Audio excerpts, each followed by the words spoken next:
Welcome to the Spinwhiz Comic Show. Whoa. From Raleigh, North Carolina. Join us for exclusive interviews with the publishers bringing you the newest titles in indie comics, webcomics, movies, and more. No way. And now, here's your host, Jeff Palumbo. Aaron, we have an awesome show to you tonight. Nothing was actually going to happen tonight. This was going to be another night of me playing games, probably Team Fortress 2, trying to get platinum, not Team Fortress 2, Team Fight Tactics, trying to get platinum and not getting there. But a gentleman I've been working with almost since the beginning, Brandon Rhiness, is actually here. And this dude is the man. Now, I knew him. Well, I don't want to actually throw it off for you because there's a lot to talk about when it comes to him. I'm going to bring him in. Give me 1 second. I'm going to flip over. Let's see if we got a little bit of something here. Brandon, can you hear me, and are you there? I can hear you, and I am here. Oh my gosh, I can see you, and you look fantastic. Thank you. It's like you work in movies or something. Oh, yeah, almost. So I was opening up telling people that when you and I originally met was probably about 2.5-ish years ago, and you had Higher Universe. At that point, I don't even know if it was called Higher Universe or not, but you had a couple titles under your belt when it came to comics. They were awesome, really enjoyable. We have those up on Spinwhiz Comics right now. You were actually one of our first publishers to sign on with us to be one of our partners. Why don't we go into the comic stuff first, and then let's jump into the movie stuff, because I think you're one of the only people that has transitioned into movies that I know, beside David Hayes, and he was never really a comic book guy. He was almost always a movie guy that was actually got into comics, so he went reverse. But let's talk about your beginnings as a comic book writer, because you don't draw, right? You are the main script writer of all of these. Let's go into some of those titles. I'll put some links up on the board, and let's talk about how you started. That sounds perfect. Basically, I'd always kind of been into comics ever since I was a little kid. I kind of got out of them in the late 90s for about 10 years or so. When I met Adam Storschuk, who's kind of like my partner in Higher Universe Comics, he convinced me that comics are good again. You should give them another shot. And so I started reading some again. And he's an artist, and he had all these characters that he drew. Characters that eventually turned out to be the Misfits and Ghoul Squad and some of our other titles. And he was kind of like, I can draw, but I don't know how to write stories. And I was like, well, I know how to write stories, I just can't draw. So it's like, we should team up on something. So we actually spent a few years just like, we didn't really do anything with it. We just kind of talked a lot about it. I even wrote some kind of scripts and ideas, mostly on pen and paper, where things could go. Adam really liked them. It's just, we didn't have, we didn't have the ambition at the time to really follow through with it.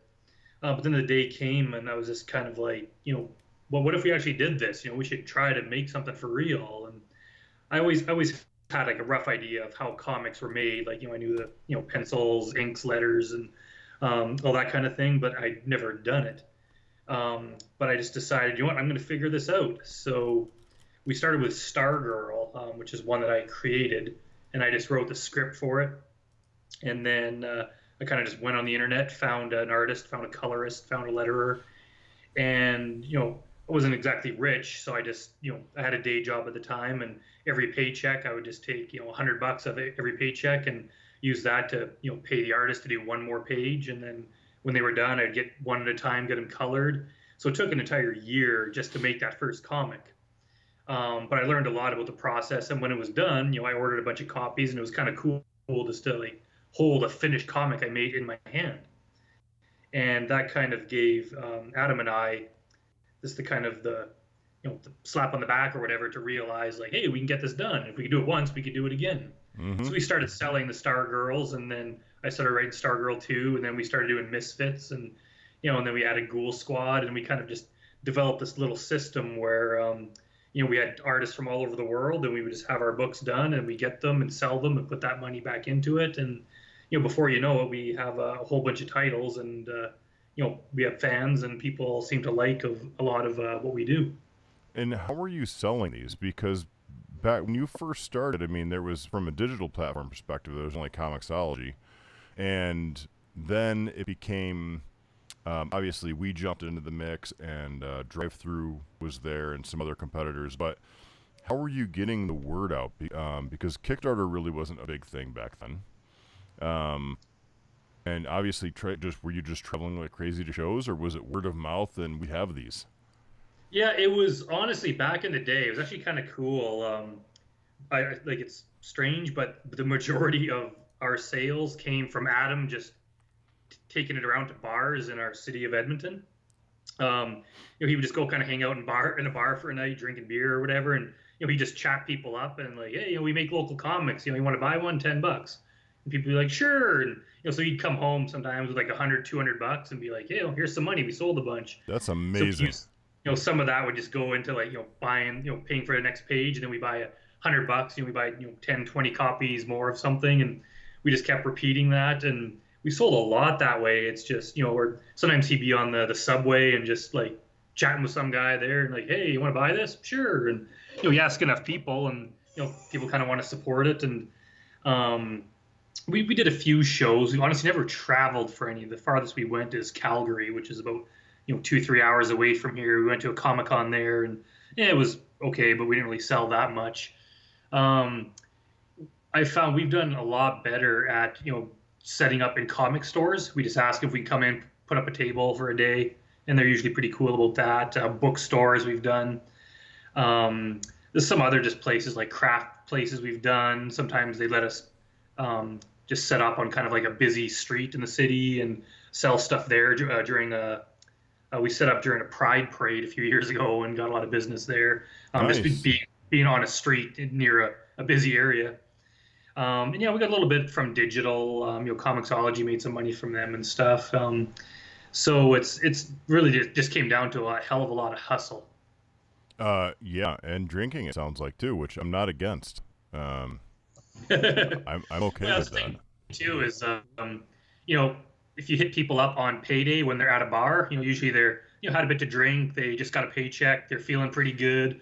So it's like, hey, you want to buy a couple of these, $10-$20? What's that? They're going to spend a couple $100 that night. So, so if you kind of do that kind of thing, it's it's really amazing how far you can get. And yeah, I remember one time Adam texted me from some pub. Actually, it was called The Pub, and he's like, I'm sitting here. He's like the entire place is like full of people. He sold like friggin' 15 comics. He's like, this whole bar is full of people sitting at tables flipping through our comics. Like, what the hell's going on? And I was like, oh, that's kind of cool.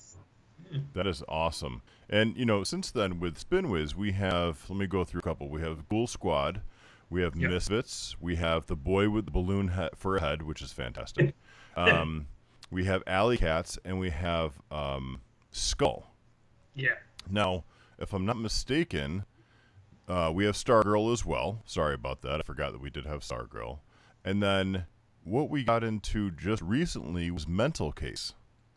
Ah, yes. But that's where things changed for you, right? Like, that was the first promotional comic based off of a movie that you wrote and directed. Is that correct?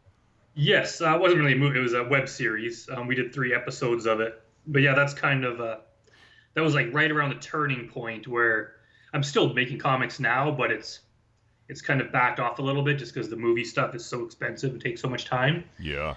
But that was the first one that we made. It was like the first episode of Mental Case was the first kind of the first real kind of project I made. Like, I dabbled in filmmaking before, like just kind of for fun type of thing. But when I decided to do it for real, Mental Case was the first project I did, and we did 3 episodes of that.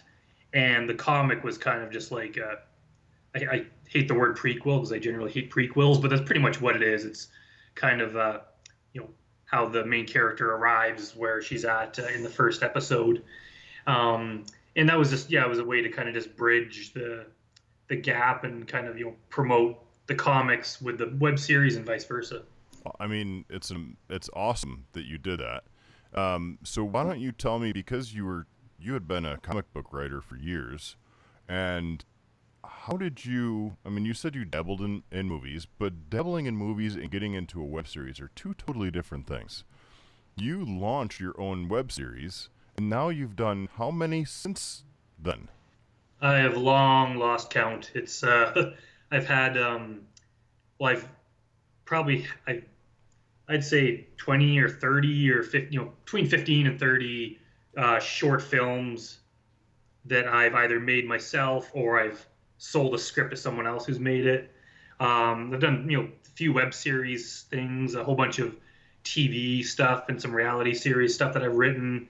And I've had two full-length movies that I've sold a script for, and they were made by like another producer and director. And then I've made two full-length movies myself, and I'm currently shooting my third. That's just in the last like 3 years, so that's it's pretty insane.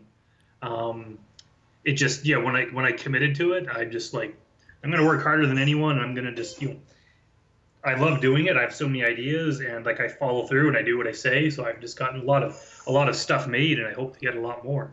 So are you doing the screenwriting or the script as well as producing and directing?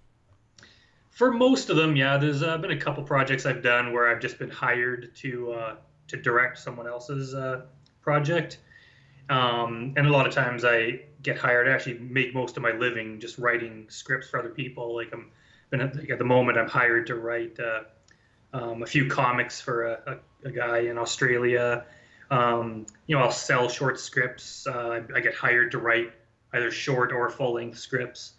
So I'll basically do whatever I can to make a living at this. But my favorite thing, obviously, is to kind of write and direct my own project. The only problem with that is that it's then usually up to me to raise my own money, which a lot of time means I don't get paid because I got to raise the money to pay everyone else. So sometimes I like doing the for hire jobs because I can write a cool project, get a paycheck, and then someone else goes off and makes the movie, which I like doing that too.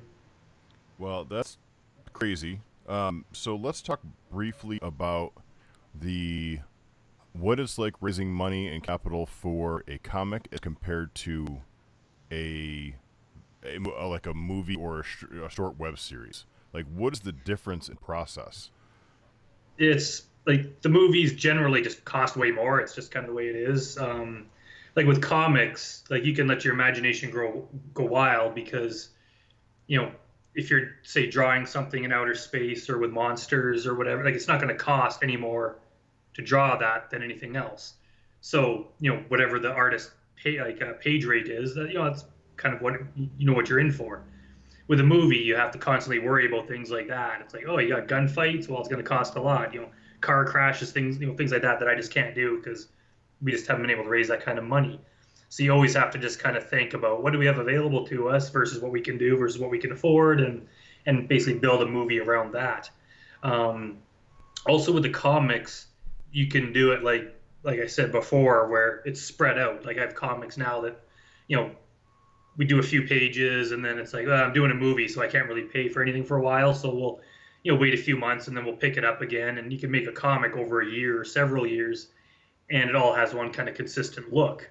It's hard to do that with a movie because, you shoot half it in summer and half it in winter, it's going to be noticeable, and, actors come and go. And so you kind of just have to do it all together. So there's things like that to think about. But basically what it comes down to is movies cost more.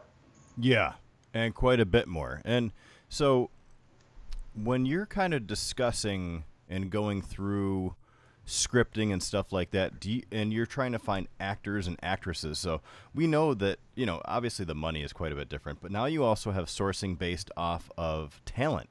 So talent, finding a penciler, an inker, a colorist is, I would think, a little bit more simplistic than it is trying to find actors, especially where you are. I mean, obviously there's probably a huge pool of talent where you are, but you still have to like them. Like, you still have to, like, how the heck? It's something that's so foreign to me.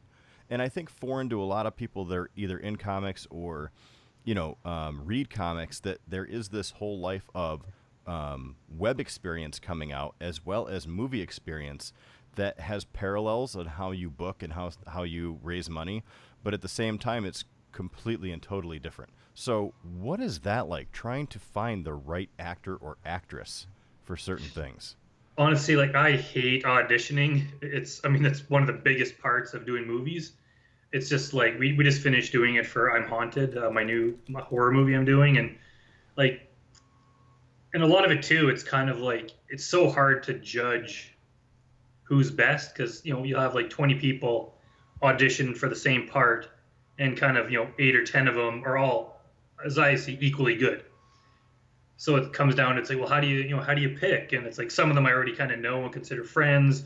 So it's like, well, do I go with them or do I go with someone that I've never worked with before to try someone new? And there's just like so many things like that I just never really thought of before. It's just like, before I kind of got into it, you kind of don't think about those things. Whereas now it's just, I've had times too where the people were good in the audition, but when it came to do the movie, they were not so good. I mean, there's just all these things like that. And I just, and I hate rejection myself. I hate getting it. So I hate being the one to give rejection to people. But when you do a movie with, we have like 15 roles or 12 or something for this, and we have, 100 and some people audition. Mm-hmm. There's a whole lot of people that you got to disappoint by telling them they didn't get the job. And I just hate kind of crushing people's spirits. And, I know they get used to it. It's all part of the job, but I just kind of hate that. And so I kind of, for a lot of the stuff I do, especially smaller projects like short films, I'll write the role with a person in mind, or maybe a couple people, and then I'll just kind of skip the whole audition process, and I'll just ask them, like, I'll send them the script, and hey, you want to play this part?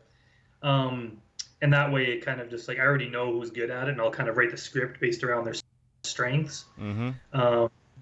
But yeah, it's a hard process, and it's, I mean, I'm in the same boat too. I'm pitching scripts all the time and constantly getting rejected, and it's just, it's all part of the game. But yeah, like auditioning, it's just hard, and a lot of it too is like, I usually have someone else kind of run the auditions with me, and a lot of times they're an actor themselves, because they kind of just have insight into acting that I don't, and like I know good acting when I see it, but a lot of times when it's in an audition, sometimes you can't quite put your finger on what you don't like about it. There's just so many kind of subtleties like that I'm still learning.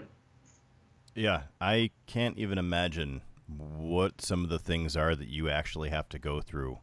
And, rejection, a lot of art, and at least for booking for me, art is done via email. Maybe a Skype message back and forth, or a quick discussion on what you're looking for. But they're not up in your grill. They're not up in front of you. And I don't have 100 people waiting to get cast for one part either. Well, technically you could have 100 people waiting to get, to be the colorist of your brand or something, or your title. But what is it like when you have all this talent in front of you and you're like, okay, we're going to go with you? And I mean, is there contract negotiation like you and I go through when we have comics? Is it a lot more steep? Like, instead of it being a 1 or 2 pager and payments there, is it a drawn out process of, well, you get part of it up front, you get part of it when you end, you get a bonus structure on the end? Or is it basically cut and dry? Like, you show up, you get paid, you don't? Yeah, it's pretty cut and dry. Like, I mean, we're up here in Canada for one, so it's it's kind of like the Wild West as far as I'm concerned. Like, it's not Hollywood. The money involved is way smaller. The rules are much more lax, I found. Just like the city and the community is much more willing to help. Like for Hotbox, my last full-length movie I did, the city of Edmonton gave us this mansion to shoot in for free. Wow. They basically just gave it to us for a month, and it's like, just get insured. Like, we had to buy insurance in case we burn the place down, but they just gave us the key, let us have the run of the place. If that was in LA, they would want like $500,000 for that. Oh yeah. They, like in Edmonton here, you're allowed to shoot on city property, parks and streets for nothing. You don't even need a permit. Cemeteries you can shoot in without a permit. Like, so all these things like that make it so much easier. But yeah, for like, as far as the actors, basically, it'd be somewhat of a negotiation. A lot of it is basically, I'll just be like, this is what I can offer. Are you okay with that? And they'll say yes or no. They sign the contract and we're good to go. Everyone here, like Edmonton is not, like, we're not Vancouver. So everyone's kind of starting out. So we all realize we're not getting huge sums of money. There's no back end to even really, to talk about. So that day will hopefully come, and we'll deal with it when it does. But right now, everything's pretty cut and dry. So it's not as difficult as it's probably going to be one day when we start dealing with multi-million-dollar budgets. And I want that day to be like, hey, I knew this guy when. Yeah. Like, we were friends back in the day, and then who knows? Maybe you'll turn one of my comics into a movie. Yeah, who knows? Whether it be live action or not. So let's talk about some of the things that you do have going on. So you and I spoke briefly, and if I'm not mistaken, we have, and for everybody that is actually on the podcast or watching on YouTube, just check out the links below. If you're watching live, I'll actually drop links into the chat for you. So the newest short film you have, called The Hive, just launched on YouTube. And the main reason it's on YouTube is because at Spinwhiz, we're not doing video yet. So I'm going to give some hype to this in the time we have left here, and then some other stuff. Do you want to tell me about what The Hive is about? Because it sounds like a horror film, and that's kind of your forte, right? It is my forte, but funny enough, The Hive is actually sci-fi. It's my first time doing sci-fi. It's about this young woman who's works in an office, and she starts noticing like things are weird, and she starts noticing like patterns. Things are following patterns, and there's kind of weird time things going on.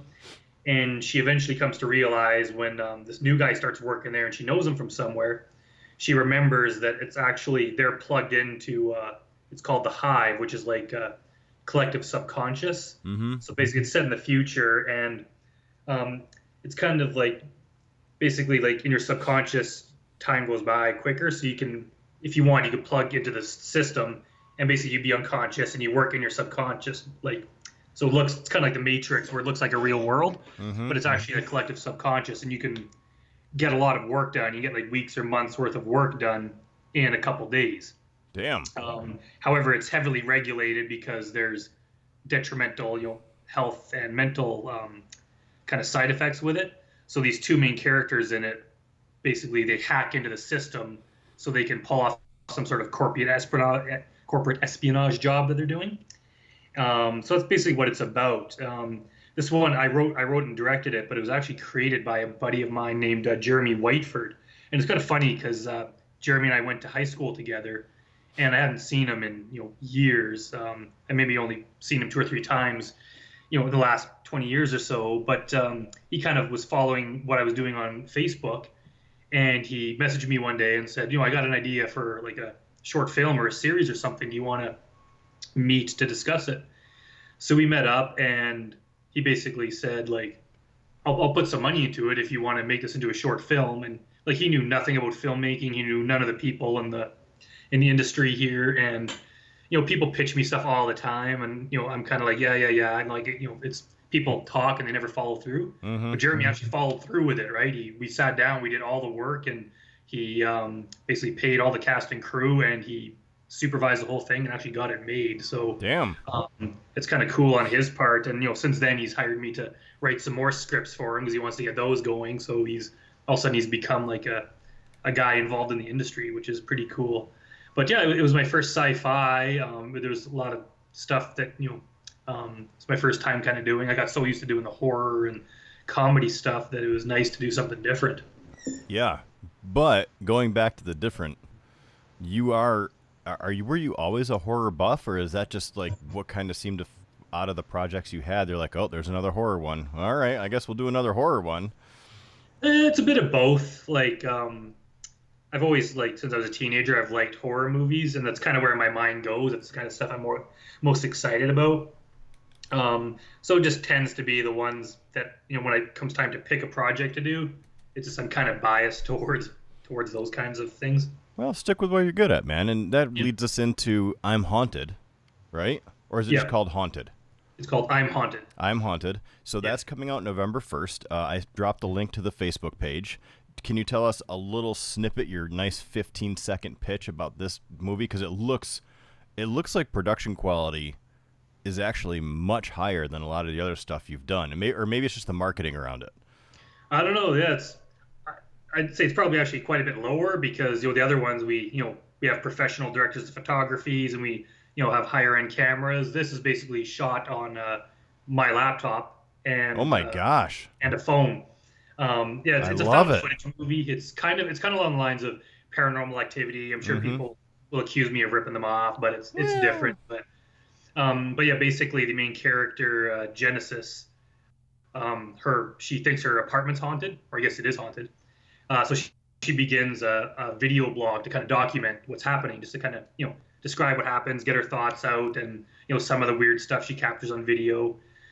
So what makes it unique is that we're filming it all like from starting now and throughout October, but we're going to release it starting November 1st, kind of like it's happening in real time. Oh, that's awesome. So every day or every couple of days, you'll get like the episodes are probably 30 seconds to a few minutes long, and it's going to be happening in real time. So she'll say, I'll come back in a couple days, and a couple days later she'll come back, and so it's going to seem like you could follow this as it's really happening and escalating. And then when it's all done, the whole thing together will be about an hour and a half. So we can combine it into a actual movie. I absolutely love it. That is super brilliant, especially with the way people. It's the anti-binge theory, right? Which actually Disney is moving back towards, and Netflix they're moving away from, 8 to 13 issues or episodes of content right away, and they're going back to more episodic week to week. And this is kind of the way that I like it because it makes you, obviously it creates a buzz. Instead of just like a peak buzz, it kind of gives you some in the industry and then, or out in the readership or viewership. And then as it starts to kind of escalate, it goes up and up and up, and it gives you some more time to work on that stuff. And I think that's awesome. I can't wait to look at it, and I'll be promoting it from my end just because, it's not a Spinwhiz Comics thing. It's a Jeff Palumbo thing that I think it's awesome.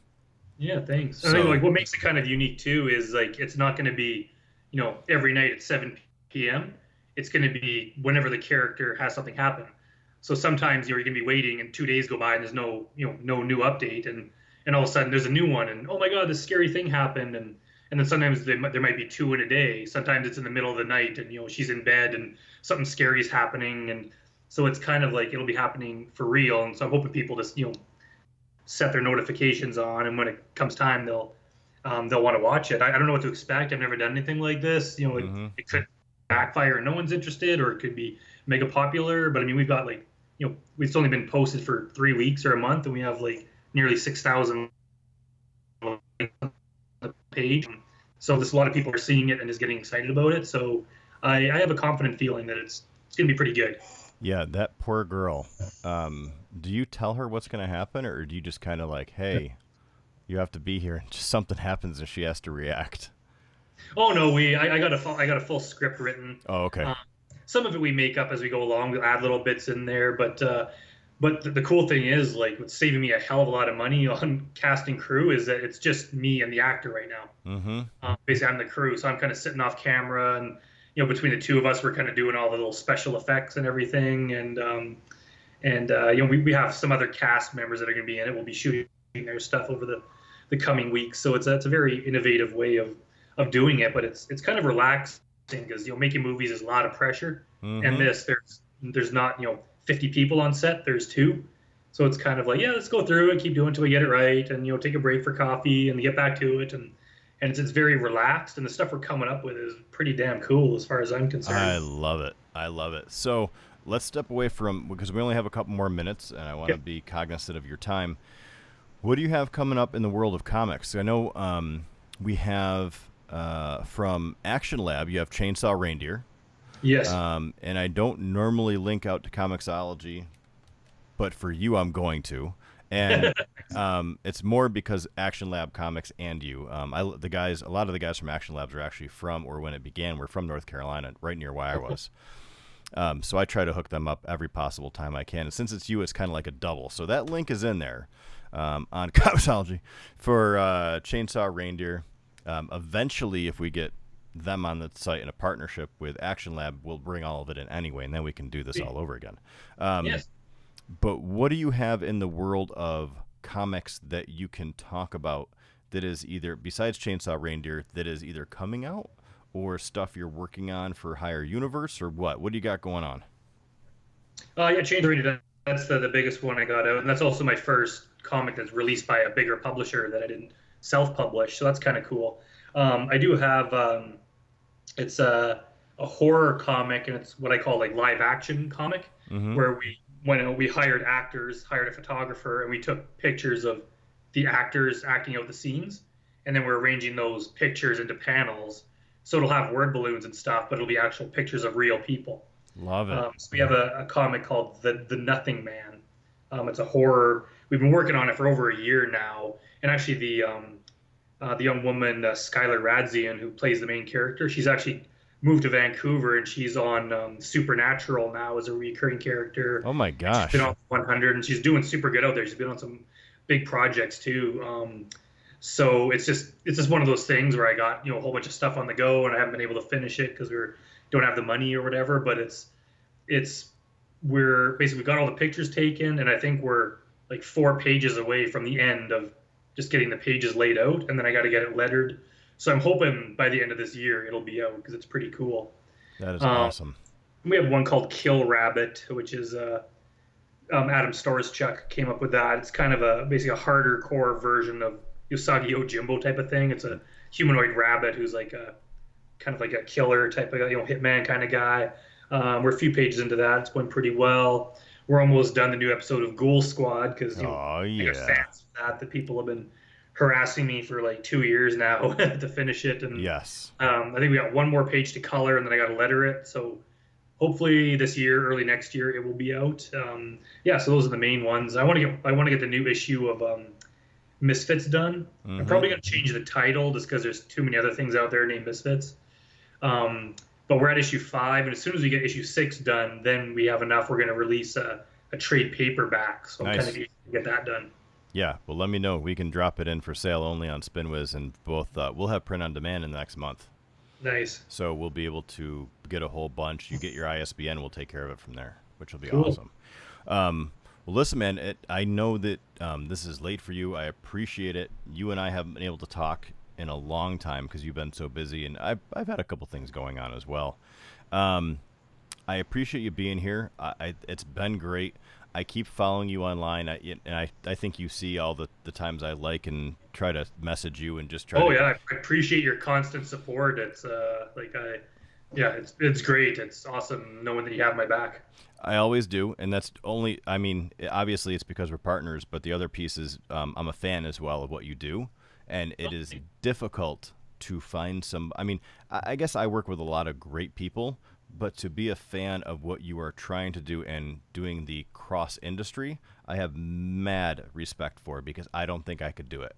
I can do a lot of stuff, but that I honestly don't think I could. And I have tons of respect. You do great. You are going to be so huge in the future that I hope everybody, when this is on YouTube, they're like, dude, Jeff actually interviewed this guy 4 years ago when he was doing this little video, and this haunted thing blew up, and all of a sudden he's doing whatever.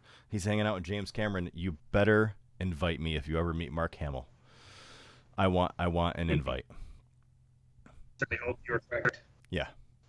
So, but that's it. Thank you for being here. Anytime you want to come back on, you got something to talk about, you got Kickstarter or whatever going on, or you just want to shoot the stuff about movies, and or if we do in general, like a movie panel, you, David Hayes, who is also a horror guy, and some other stuff. I would love to have everybody together, and we'll have like a 3 or 4 person panel to talk movies.